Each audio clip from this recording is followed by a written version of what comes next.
Solitude is not simply being alone. It is the profound experience of returning to one's true self without the noise of external influence.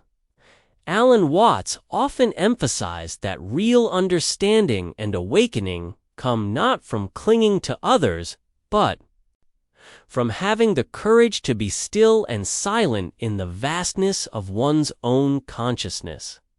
The chosen ones, those who are attuned to deeper truths and higher awareness, find themselves separated from the masses, not because they reject society, but because society cannot offer them the clarity their soul seeks. In the silence of solitude, they begin to hear the voice that truly matters, the voice within. This is where illusions begin to dissolve, false identities begin to fade, and the layers of conditioning slowly unravel. The path of awakening isn't a loud or celebrated journey, it's quiet, inward, and often misunderstood by the world. In solitude, the chosen ones begin to see that the distractions of the external world are often tactics of avoidance. People keep busy, entertained, or entangled in shallow relationships just to avoid facing themselves. But the chosen ones embrace solitude as a form of sacred ritual. It becomes a mirror through which they see the divine within and understand their connection to the greater whole. Alan Watts spoke of the illusion of separateness, that we think we are isolated individuals, when in reality, we are expressions of the universe playing out through form. Solitude allows the chosen ones to feel this truth in their bones, not just intellectually. They come to see that being alone doesn't mean being disconnected. It means reconnecting to the source without interference. This sacred solitude strips away the masks we wear to please others. The chosen ones no longer feel the need to fit into society's mold because they realize that truth doesn't require validation. As they sit with themselves, they come face to face with their fears, their wounds, their doubts, but they also begin to experience peace, clarity, and the stillness that is untouched by chaos. In this space, transformation happens. Growth occurs in silence. Like a seed germinating underground, the real evolution takes place in darkness, away from the spotlight. Solitude becomes not a punishment, but a gift, a divine classroom where the soul is both the student and the teacher. While others may fear silence, the chosen ones find strength in it. They understand that to walk the path of truth means to shed the layers of illusion, and that process requires the quietude of being alone. In solitude, they begin to feel the presence of the infinite. They meditate, reflect, and listen not to the world, but to the whisper of the universe within them. Alan Watts often reminded us that the ego thrives on separation, but the soul knows unity. Solitude dismantles the ego and gives rise to soul consciousness. It humbles, purifies, and elevates. The chosen ones emerge from this process not bitter, but wiser, grounded in truth, unshaken by trends, and deeply aware of their eternal essence.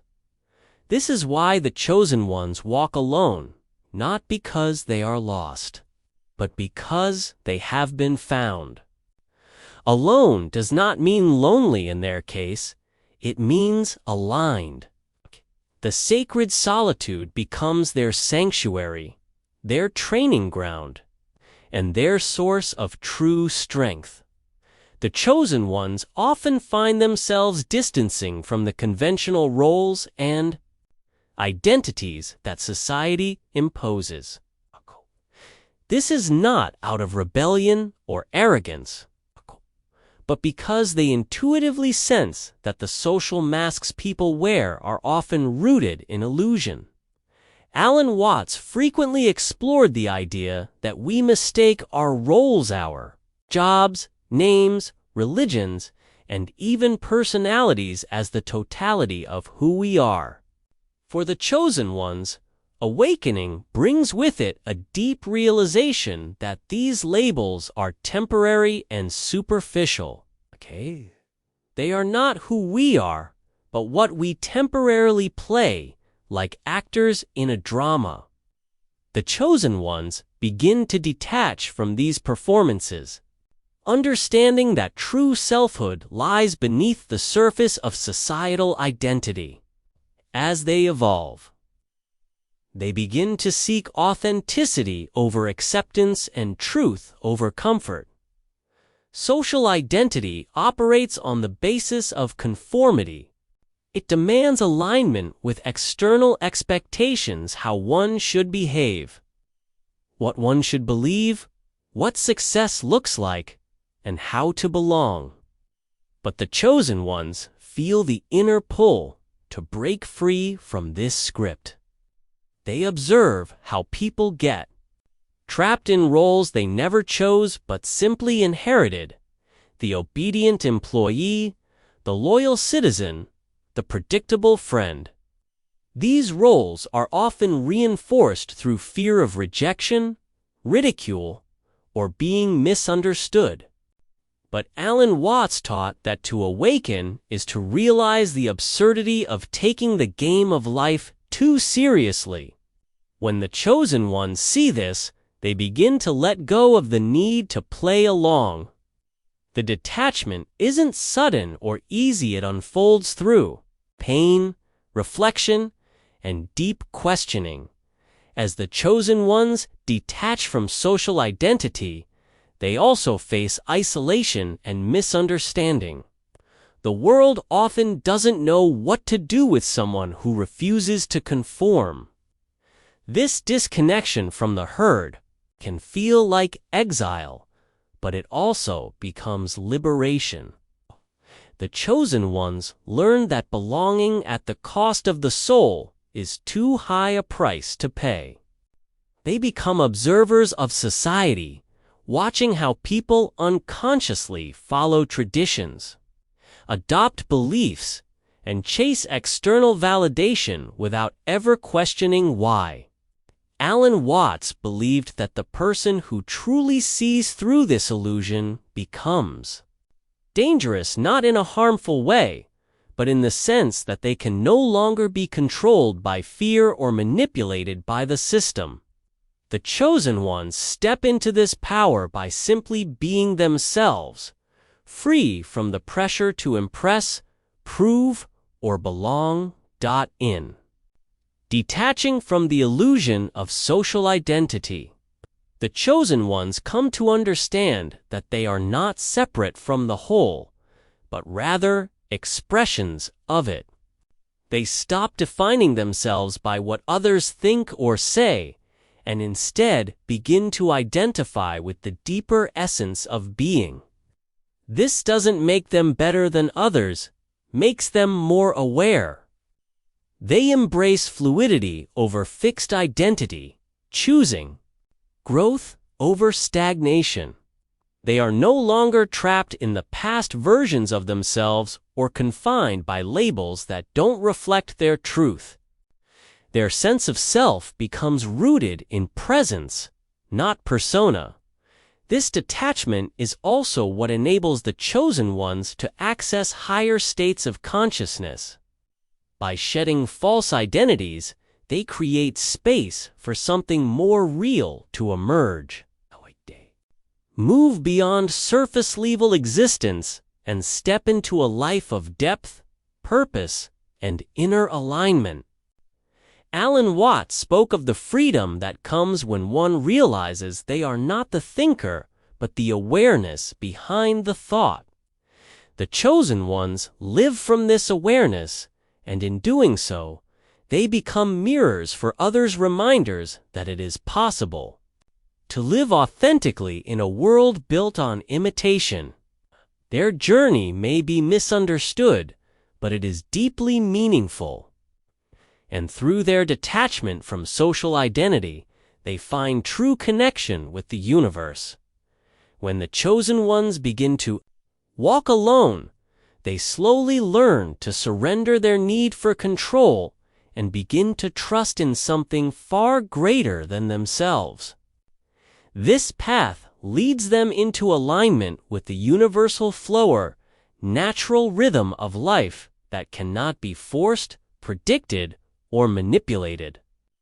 Alan Watts often spoke of the futility in resisting this flow, comparing life to water that is most powerful in its yielding nature. The chosen ones start to sense that their role is not to dominate life or fix every detail, but to harmonize with it. This doesn't mean passivity, but rather a shift in perspective. Instead of constantly pushing, they begin to allow. Instead of endlessly planning, they begin to listen. This alignment brings clarity, purpose, and a quiet kind of power that the world cannot offer. The process of aligning with the universal flow requires deep trust and letting go of ego. The ego, as Watts described, thrives on separation and control. It wants security, certainty, and validation. But the universe doesn't operate on egoic terms. It flows in cycles, mystery, and paradox. The chosen ones, by walking alone, begin to feel the rhythm of this deeper order. They realize that when they let go of the illusion of control, life begins to unfold with more synchronicity. Opportunities arise at the right time. People enter their lives with purpose, and obstacles become lessons instead of punishments. Their solitude sharpens their sensitivity to these moments. They are no longer distracted by the noise of the crowd, so they can hear the subtle movements of the universe guiding them. To walk alone is to step away from the artificial timelines and expectations imposed by society. It is to say no to the pressure of achieving success by a certain age, following a linear path, or measuring life by material standards. The chosen ones step into alignment by trusting their own timing.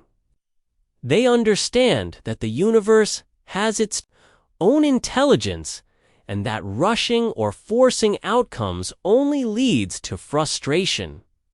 Alan Watts would say that life is not a journey with a destination, but more like a dance or a piece of music meant to be experienced moment by moment. The chosen ones live in this awareness, moving in tune with life instead of racing against it. As they walk in alignment with the universal flow, they become more present, more intuitive, and more peaceful. There is a calm that begins to surround them, not because life becomes easier, but because they no longer resist what is. They no longer fight against reality, but move with it, even when it's uncertain or uncomfortable. This surrender becomes a source of inner strength. Alan Watts emphasized that this kind of spiritual surrender isn't weakness, it's wisdom. It is knowing when to act and when to allow, when to speak and when to stay silent, when to pursue and when to release.